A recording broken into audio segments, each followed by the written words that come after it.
मित्रों, जब भी हम किसी भी भगवान की साधना करते हैं तो हम किसी न किसी कामना को लेकर के करते हैं।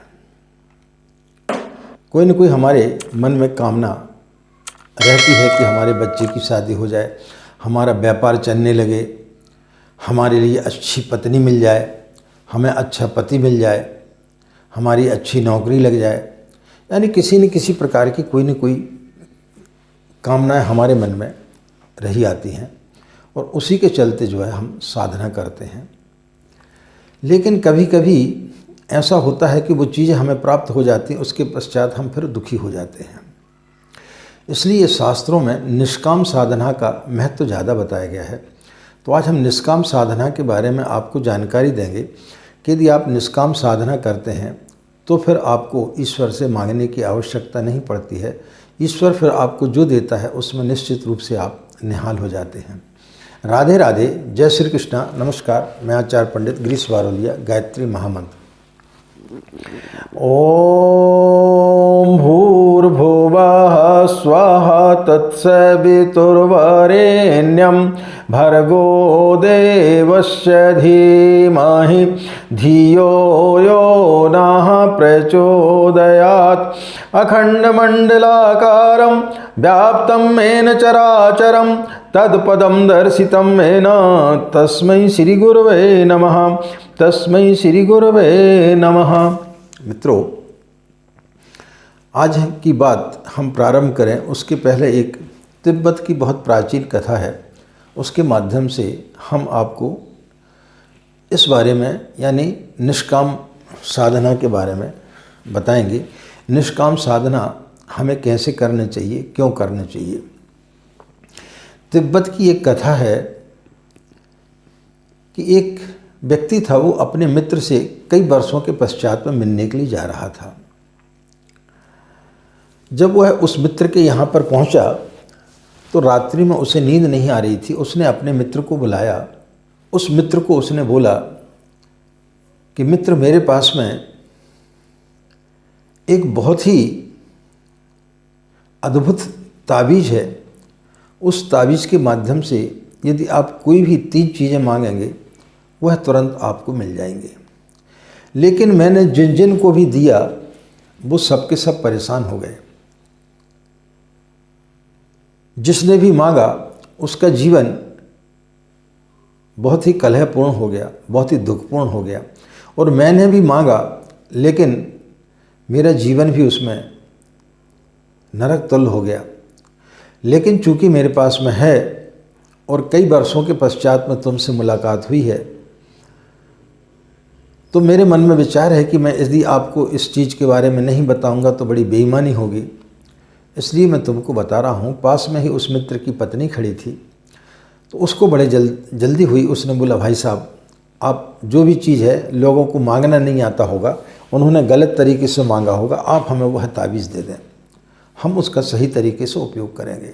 उसने बहुत समझाया लेकिन वो माने नहीं। तो उस मित्र ने वह ताबीज़ दे करके और उन्हें हिदायत दे करके वो चला गया कि मैं यहाँ रात्रि में नहीं रुकूंगा, क्योंकि इसके मांगने से निश्चित रूप से बहुत सारे अनर्थ हो सकते हैं। वह मित्र किसी दूसरी जगह जा कर के ठहर गया।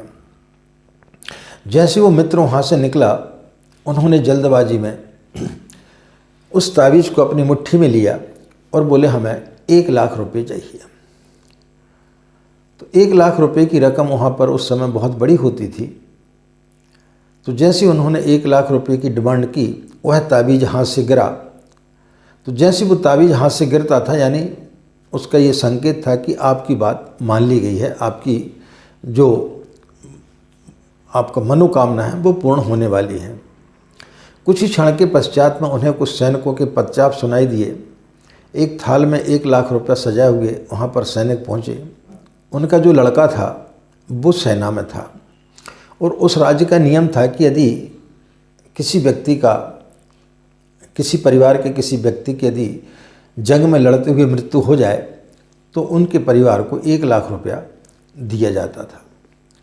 तो जैसे उनको पता चला कि हमारा बच्चा जो है वो शहीद हो गया है, वो बहुत जम के घबरा गए। उनकी पत्नी ने बोला, जल्दी करो, वो हमारे लड़के की शरीर को जब तक जलाएं, उसको नष्ट करें, उसके पहले लड़के को हम मांग लेते हैं।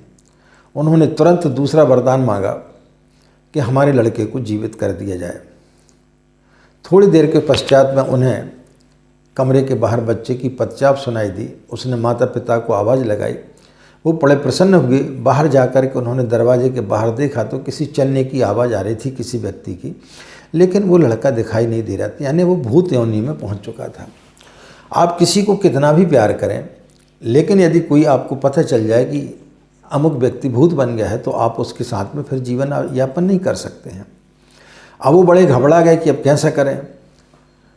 तब उसमें एक वरदान और बचा हुआ था, तो उन्होंने तुरंत वरदान मांगा कि भाई इस बच्चे को यहाँ से मुक्ति दिलाएं।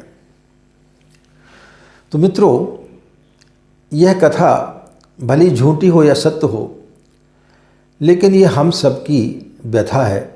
हम ईश्वर से मांगते हैं और यदि कोई चीज़ हमारी पूरी हो जाती है तो वह मांग पूरी होते ही साथ हम फिर दुखी हो जाते हैं। आप जिस लड़की से शादी करना चाहते हैं, जिस लड़के से शादी करना चाहते हैं, उससे यदि आपकी शादी जब तक नहीं होती है तब तक आप बड़े परेशान रहते हैं, लेकिन शादी होते ही साथ आप जो है दुखी हो जाते हैं।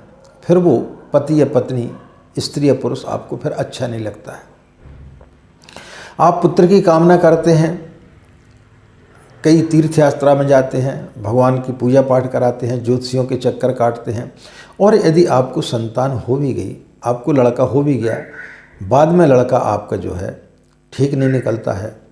किसी का लड़का आतंकवादी निकल जाता है, किसी का लड़का व्यसन करने लगता है, तो किसी न किसी तरीके से उसमें कई बुराइयां पैदा हो जाती हैं। फिर हम उसको लेकर के दुखी हो जाते हैं।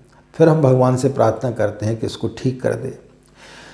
तो हम जब भी कोई भी चीज़ भगवान से मांगते हैं तो वह चीज़ कभी हमें सही तरीके से फलित नहीं होती है। इसका कारण क्या है कि हमें या तो मांगना नहीं आता है, और यदि मांगना आता भी है तो हम ईश्वर से अपनी इच्छा के अनुकूल मांगते हैं। लेकिन जिस दिन हम साधना करते हैं और साधना करते समय यदि हम भगवान को उसके हिसाब से छोड़ दें कि हे ईश्वर, तेरी जो मर्जी हो, तो तू जो हमें देना चाहे, तेरी जिसमें रजामंदी हो वो तू दे देना। हम सिर्फ तेरे समीप बैठे हैं, हम सिर्फ तेरी आराधना कर रहे हैं, तुझे जो उचित लगे वह तू कर देना। तो जिस दिन आदमी के इस प्रकार के भाव हो जाते हैं और फिर जो भगवान देता है तो वो फिर आपको क्या देता है, जो वो चाहता है। जिस चीज़ की आपको आवश्यकता है ईश्वर आपको वही देता है। हमारे मांगने से हम अनर्थ ही करेंगे। आज तक हमने जब तक इस संसार में जब तक लोगों ने ईश्वर से मांगा है, गलत ही मांगा है। आदमी कभी ईश्वर से सही मांग ही नहीं सकता है, इसलिए हम हमेशा दुखी रहते हैं। मिल जाता है तो दुखी होते हैं, नहीं मिलता है तो दुखी होते हैं। लेकिन जिस दिन हम ईश्वर के ऊपर छोड़ देते हैं कि तेरी जिसमें रजा है, हम तो तेरी नाव पर सवार हो गए हैं, तुझे तो जो देना है वो तू दे दे, तब फिर आप पाएंगे कि आपको ईश्वर इतना निहाल कर देता है जिसकी आपने कभी कल्पना नहीं की होगी। ईश्वर हर व्यक्ति के बारे में सोचता है, हर व्यक्ति को हर क्षण कुछ ना कुछ देता जरूर है। सुबह से शाम तक ऐसा नहीं है कि ईश्वर ने आपको कुछ दिया नहीं है। यदि आप आकलन करेंगे तो ईश्वर ने बहुत सारे सुख के क्षण आपको दिए थे, लेकिन चूंकि आप मांग रहे हैं कि हमारा काम यह हो जाए, तो दिन भर आप सिर्फ उसी चीज़ में भटके हुए हैं। तो जो भगवान ने आपको अच्छे क्षण दिए थे वो क्षण का आप सही तरीके से सदुपयोग नहीं कर पाते हैं। लेकिन जिस दिन आप अपने आप को ईश्वर के प्रति समर्पित कर देंगे, उसके समक्ष अपने आप को समर्पित कर देंगे, तब फिर क्या होगा, फिर ईश्वर जो देगा उसमें आप खुश हो जाएंगे, आप उसमें निहाल हो जाएंगे। लेकिन हम ईश्वर की साधना करते हैं, मंदिर जाते हैं, और उसके पश्चात में भगवान से हम लड़ते हैं, यानी हम भगवान से ऊपर हो जाते हैं कि तूने हमें कैंसर क्यों दे दिया, तूने हमारे बच्चे को क्यों छीन लिया, तूने हमारी पत्नी को क्यों छीन लिया, तू बड़ा निर्दयी है, तू बड़ा कठोर है। तो हम ईश्वर को उलाहना देते हैं, यानी आप ईश्वर से बड़े बनने की कोशिश करते हैं। ईश्वर के न्याय पर आप जो है संदेह प्रकट करते हैं। तो जब तक हम ईश्वर के न्याय पर संदेह प्रकट करते रहेंगे तब तक ईश्वर की हम अनुकंपा को प्राप्त नहीं कर सकते हैं। तो ईश्वर की अनुकंपा को हमें यदि प्राप्त करना है, ईश्वर के आधार पर यदि आप चलेंगे तो निश्चित रूप से आपको वो सारी चीज़ें प्राप्त होंगी जो आप चाहते हैं। लेकिन एक बार भगवान के समीप बैठें, लेकिन अपने आप को पूरा खुला छोड़ दें कि हे ईश्वर, तुझे जो देना है वो तू दे दे। तब फिर आप पाएंगे कि ईश्वर आपको जो चीज़ देगा जिसके आप अधिकारी हैं।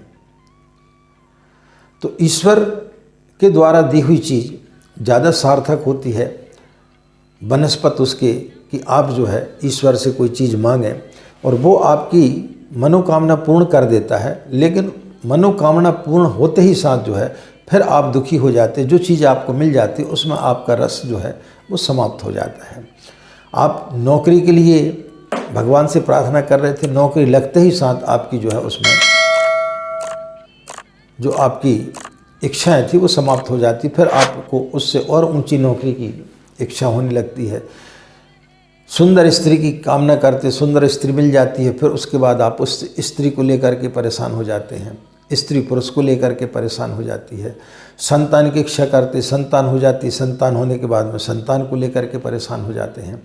तो आप जब भी मांगोगे गलत ही मांगोगे। तो जब हम जानते हैं कि हम जब भी मांगेंगे गलत मांगेंगे तो ईश्वर के ऊपर आप छोड़ दें और निष्काम भावना से साधना करें। तो जब आप व्यक्ति निष्काम भावना से साधना करता है तब फिर ईश्वर उसे निहाल कर देता है। तो मित्रों, आप जब भी साधना करें निष्काम भावना से करें तो निश्चित रूप से आपकी साधना सफल होगी। इन्हीं कामनाओं के साथ में कि आपका दिन मंगलमय हो, आप लोग खुश रहें, मस्त रहें। माँ गायत्री की असीम कृपा इसी प्रकार आप लोगों पर बनी रहे। आज की बात समाप्त। हमें आज्ञा दें। नमस्कार। ओम शांति।